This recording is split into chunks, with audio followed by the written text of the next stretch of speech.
Hi everyone, you're most welcome today to Uganda Medical Association TV, UMA TV. We'll start with brief introductions, starting with the lady. Ladies first. Yes, ladies first. Thank you. My name is Dr. Kamara Ivan. I'm a medical doctor in Lago Hospital. I am also a resident in emergency medicine. I'm also on the committee of the UMA Central Branch, and I'm a mental health enthusiast. Thank you. The gentleman, and then I'll go last. Okay, thank you very much. My name is Dr. Sejan Ilenpe. I'm the second chairperson of the Uganda Medical Association. It's continuing professional involvement.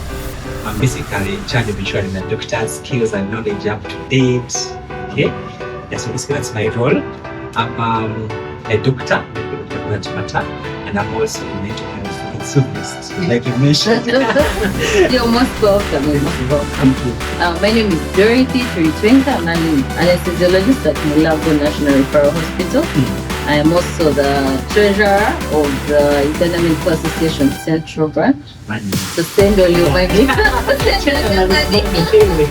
Send all your money. And I'm a mental health advocate. Yes. So as you know, June is Men's Mental Health Awareness Month.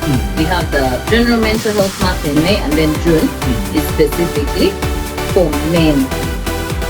But maybe first, when we should define what health is, and I want to read it from the source itself. The World Health Organization talks about health. It defines health as a state of complete physical, mental, and social well-being, and not merely the absence of disease or infirmity. So this was defined in 1948 when they made their constitution. I think we're not yet born. But it talks about completeness in physical, in mental, and in social well-being. So it's not just that there should be no disease, but completely be physically, socially, and then mentally okay. It's more financially. Financially is missing, but maybe they need to revise that for this new century. They need to revise that. So we're saying, when someone says mental health, what do you think about? What comes to them? Okay, so if someone really necessarily mental health, basically I think it's a state of being well mentally. But you don't use the word. You're defining mental health as mental. But basically being able to cope with the daily stresses, being able to live to your best capacity, being able to cope with anything that you do that will stress you. Also things to do with working well, being productive, and working towards full potential. So if someone mentioned about mental health, basically being able to handle those challenges and you can survive well, being able to live to your capacity. However, there is definition of mental health. Okay. Yes, and WHO. I don't know that you have defined this, but I think yes, I think that's a state of well-being that enables people to cope with stress, realize their abilities, learn and work well, and contribute to the community. So being productive. Yes. Okay. Come on, what do you think? When someone says mental health, there was a video where one journalist went around asking people, do you have mental health? Do you have mental health? Like, I don't know. It's me, not me. I don't have mental health. So what comes to your mind when someone says mental health? There's a stigma around mental health, around the word mental health. But mental health is not something to be scared of. Mental health is the state of being well enough to cope with life, and not only cope with life and stress, but also to be able to work or to learn, to study. Very important.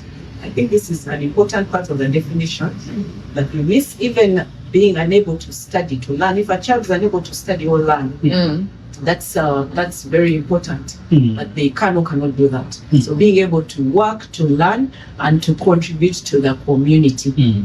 Also very important, because if everything is going well, you will have no illness. Apparently your body is okay, but you're also completely withdrawn from society.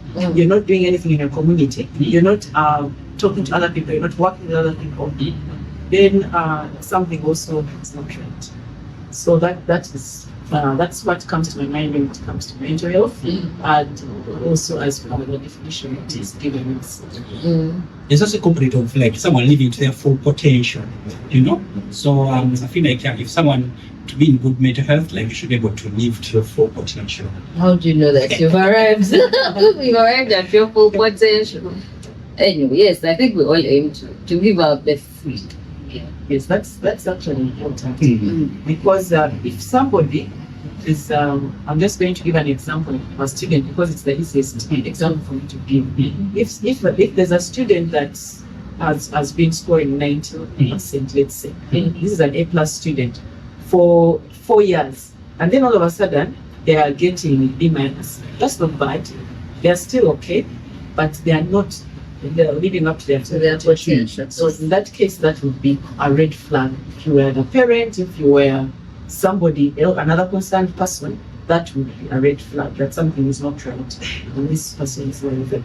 Actually, I have a friend. So I think we're doing medical school at the time. So this person used to get very good grades, just like with respect.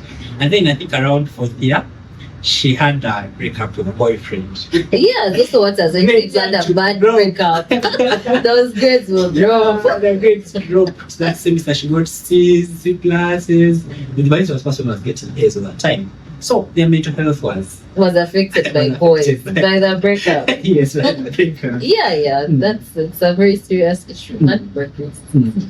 Yeah, So we'll tell the stories another day. I was about to ask if you suffered one, but Henry, please let us focus. We never focusing on that. yeah. Yes, I'll give you my better stories another day. Yes. So for us to dedicate a whole month to raise awareness for men, it must be significant. How bad is it really? For men's mental health? How bad is it? How much of a burden is it? Men's mental health is very important. I'm going to give you a statistic that can give us an overview of how bad it is. So out of every 10 people that commit suicide globally, 7 of them are men. 75% is the suicide rate. So that means out of every 10 people that commit suicide on this earth, 7 of them are men. So what does that tell us? That tells us that one, men's mental health is very important. And I'm going to go further into that statistic because there is a lot behind it. It's not, shouldn't be taken at face value, but at least it's enough to tell us that men's mental health is very important, and for one reason or another, maybe men are not coping with stress as well as they should, or I do not have the support that they should as well. Yeah. So at least it can tell us that on the surface. Yes. But when you go, of course, now we are medical people. We can dive more into the statistics. Yeah. Because men committing suicide at higher rates than women doesn't necessarily mean that men are the only ones that suffer from depression and anxiety. There are other reasons why the suicide rate is higher in men than women. But before I go to them out, I just want to say that suicide, we need to understand what suicide is in the context of mental health. Suicide means that suicide is that it is the action that comes at the end of a very prolonged period of mental and emotional stress and duress. It is the last thing that comes. So by the time a person commits suicide, that means that they have struggled mentally and psychologically and socially for so long and haven't gotten enough support that that they get to that point where they believe that they are better off not dealing with it, or that they're better off, that their family feel better off without them. So suicide is not necessarily true. Yes, that's not necessarily true, but that's what the mental aspect of it is. It comes at the end of a long period of suffering.